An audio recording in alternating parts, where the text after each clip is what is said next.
All right, last time we left off, we didn't have enough coolant, and so I have found some at a local-ish dealership. So I'm gonna drive almost the hour there to get it, and we'll come back, put some more coolant in this thing, and we'll see what we can do. So, if you missed the last video, we had an absolute laundry list of problems come up. Just seemed like one thing after the other, and I think we got all those sorted out. We're gonna pick up where we left off. I just put in a gallon of coolant into the radiator, and we just did not have enough. And so I was able to find some at a local dealership. We went and picked that up this morning. We have the coolant now. Let's go ahead and put that stuff into the car. And this is the last bit of liquid that we need to put in before we can start this thing. So we'll get this coolant in there. I'll go through, button some things up, make sure everything's good to go. And then we should be on the phone with the tuner in no time, and we'll be able to start this thing.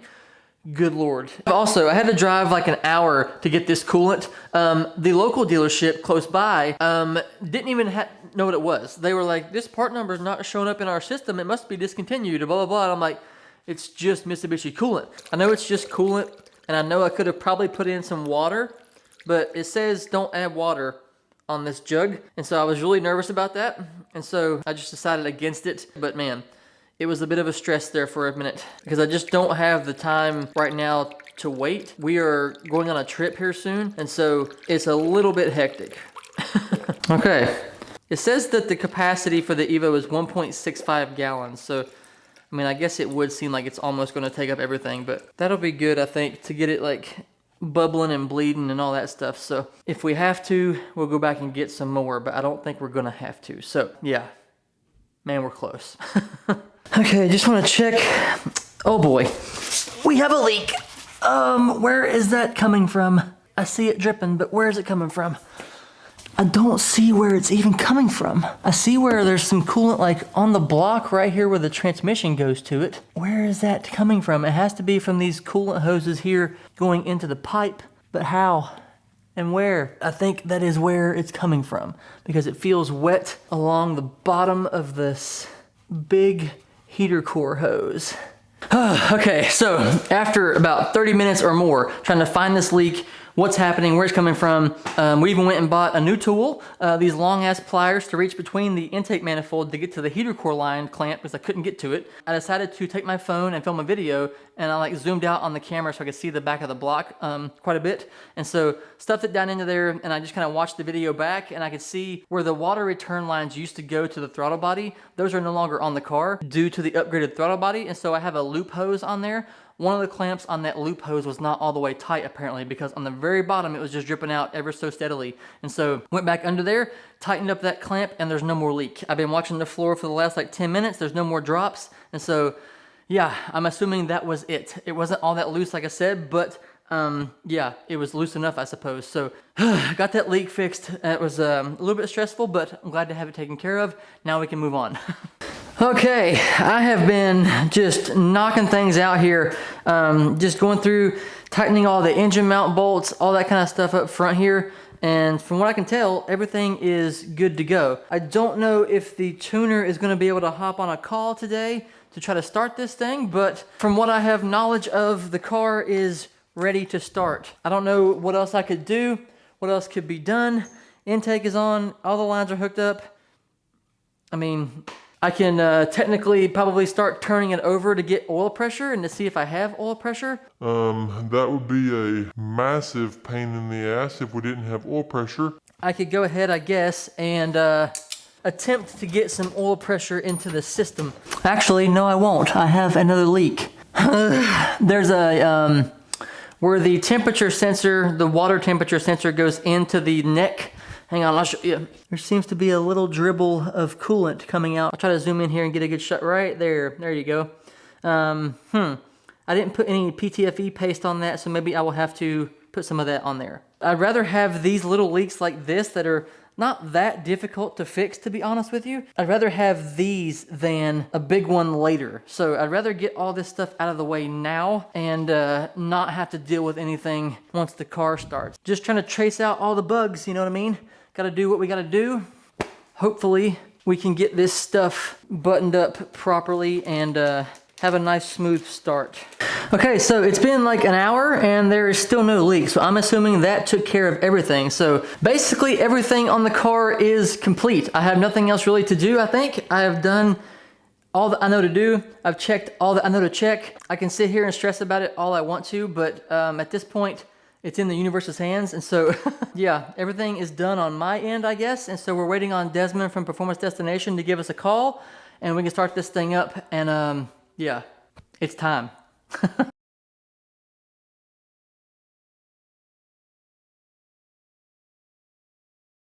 Okay, so in classic fashion, we had a technical difficulty and my camera lost every bit of the footage that we just had. We tried starting it. It's like the ignition switch or something is going bad or something like that. It clicks once and then it just hums. It doesn't chatter like it's supposed to or nothing like that. So I guess tomorrow, I'm gonna go ahead and take off the starter and see if I can get it to like spin or see whatever is going on with that. Maybe put the OEM one back on and try it. I don't know, but yeah. We'll try that tomorrow. It's like 9 o'clock at night right now, so yeah, it did turn over quite a few times, and it sounded really good. There was no like grinding or crunching, so that's a plus. Everything seems to be working. It's just not wanting to start. And I'm not sure what that means as of yet, whether it's like an ignition switch or the starter. Everything on the car is brand new. Like literally, if you can think of a part, it's new on here. So I gotta spend tonight and do some research and see what I can figure out. And so I will see you tomorrow. Okay, so we're back out here. It's the next day. I thought about it all night long. I was just trying to like research things and whatever, and like it sounds like the starter is not working, like the starter's bad. I really wish the file hadn't got corrupted last night, because it's what happened. The camera shut off, and then when I turned the camera back on with a new battery, it said the file was corrupted, so I couldn't use anything that we filmed last night during the start process. It didn't start, but I just wish you could hear the sound it's making. It's like one big click and then nothing. It turned over several times and then one click. And then a little bit later, it turned over again several times and then it just stopped. And after that, it wouldn't do it anymore. It was just one click and that was it. And so I think I'm gonna pull this starter off. We'll put the OEM starter on there just to see. Yeah, let's go ahead and get under the car, pull the starter off, and see what we can do. Blech, OEM starter is installed. Let's give it a shot. What do you know? Look at that.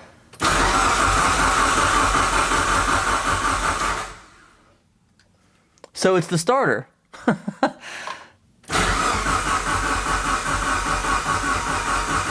I'm doing this until my oil light goes off because we didn't get to do much of it last night, so I wanted this oil light to go off on the dash.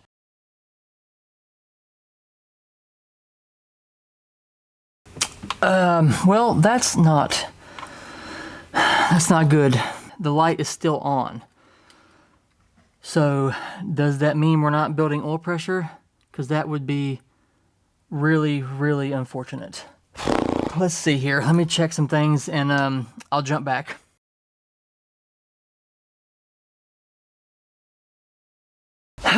Man. All right, guys. Well, here's the thing. I've been trying to prime the motor, and I mean, everything's turning over fine, but we're just not building oil pressure. The light is still on the dash, and at this point, it looks like my only other option is going to be to drop the motor again, take it out. Well, not take it all the way out, but drop it down to the ground.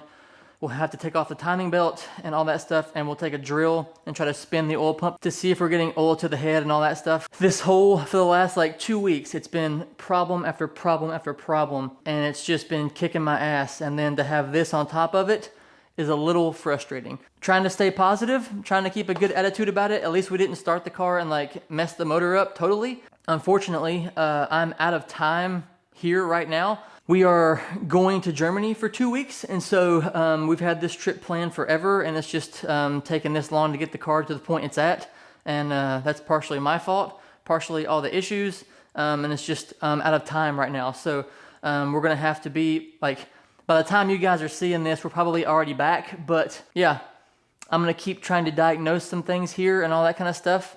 But as for right now, I think I'm gonna end this off here. I have been talking to some of you guys on Instagram, and man, thank you so much for the information and trying to like help me walk through this. We removed the oil feed from the oil filter housing and I cranked it over and oil squirted out. So we know the oil pump works. I just got to get oil to the head, which I don't know why it's not going up that far. But we're going to turn it over some more and see what happens here, because obviously the oil pump works. So that was my main concern earlier, was just a faulty oil pump, which now we know it's not, so I guess we just keep trying.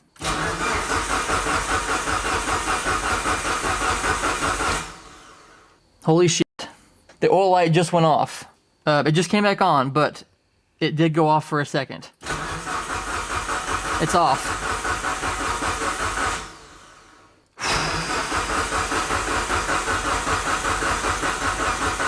Yeah, it's off.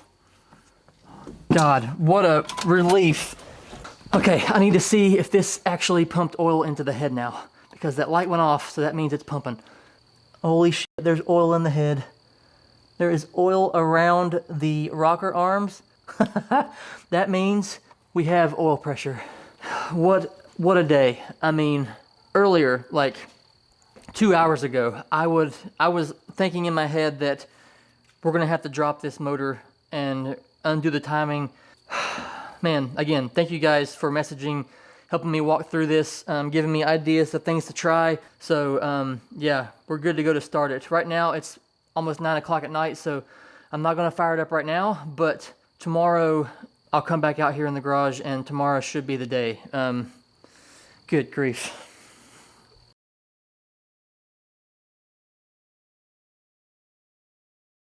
All right, guys, it's the next day and it's almost time. We're gonna get on the phone with Desmond here in just a little bit and we're gonna finally fire this thing up. Good grief, the anxiety is just through the roof. And let me, it just popped up, let me accept it, and there we go. Turn your ignition on. Ignition is on. We're gonna have to check the fuel pressure, because the fuel pressure needs to be set. Okay. Go ahead.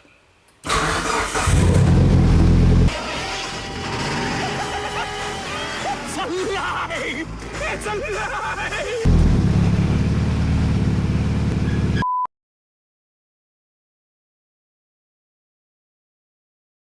You went flashy on everything, bro. Even the axle nut. Oh, dude, Don't forget to put that cotter pin in there. yeah, I gotta snug those down. But yeah, dude, every bolt, every washer. See that? I see that. But it fired up and it sounded good. Yeah, I mean, it had a smooth idle there.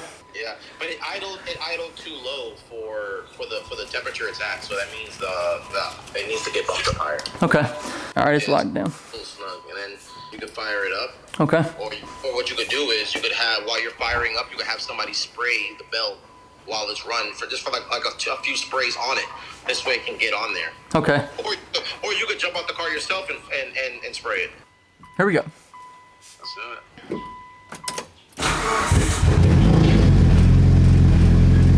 Come over here real quick.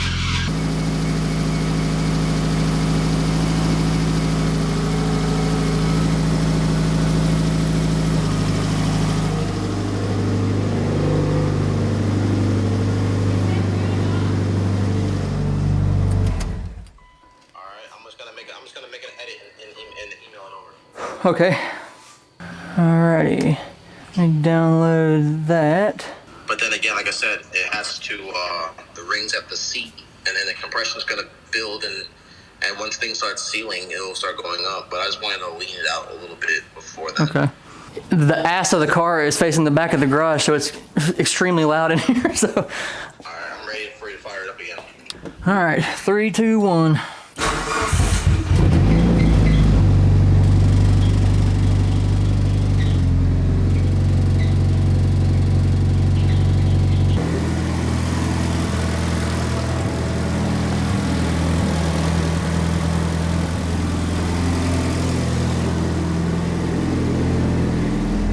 The fuel pressure is about 25, 43.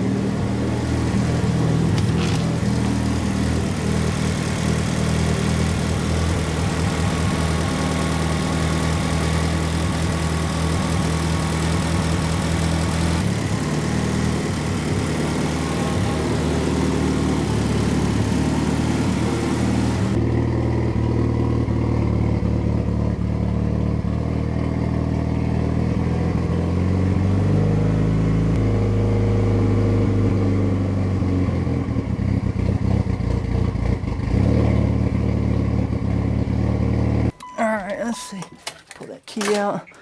Let me pull up my email. Download that. AFRs look good that time too. Yeah, it's gonna get even better. Good in that sense. I just don't know. I haven't done it enough to know like tricks of the trade and things to like what's good, what's not, what can be allowed, you know, stuff like that. So if it goes 1% out of what I think it's supposed to be, I'm like, holy shit, what's going on? Like, oh man, you have no idea the the level of anxiety. Oh, I do. I have my own cars, plus I take on everybody else's anxiety. That yeah.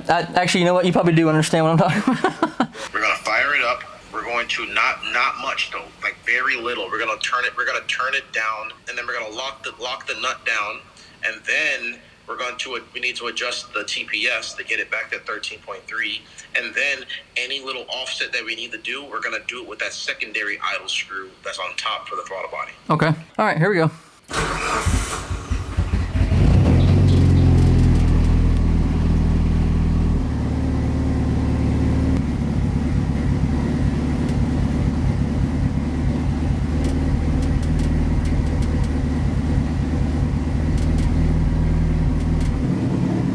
Film this gauge again, my computer's gonna die.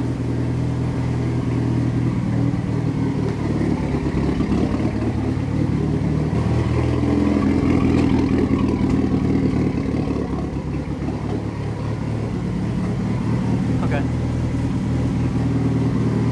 Thank you.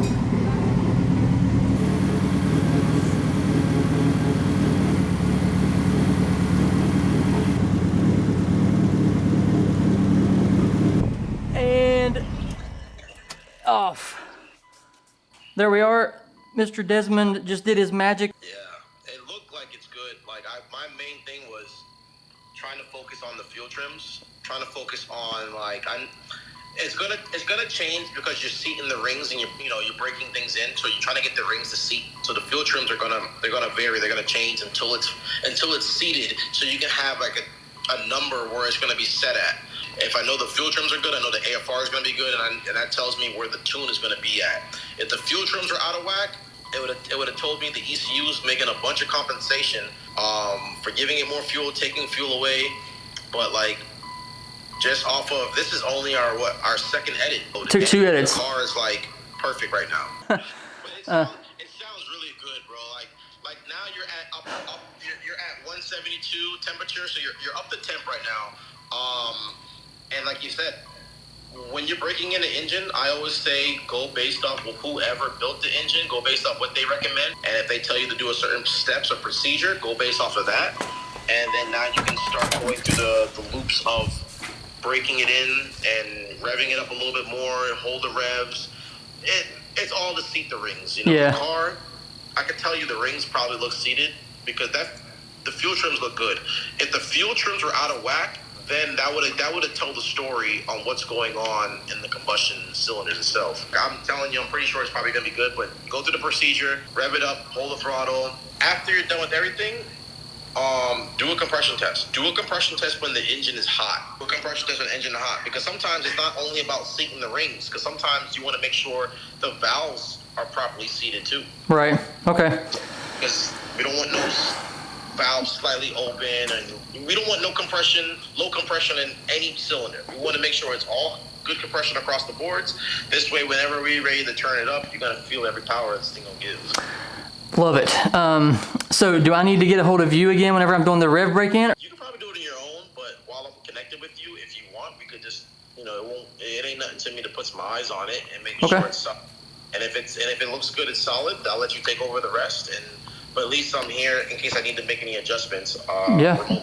I can do that. I can start it up again and we can give her some business and see if it does anything. Yeah, go ahead. All right, here we go.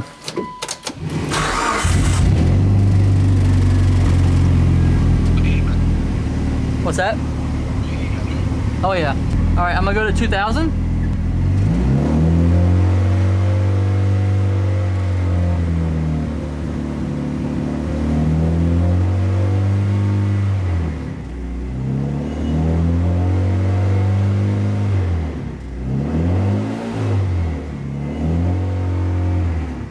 What's that?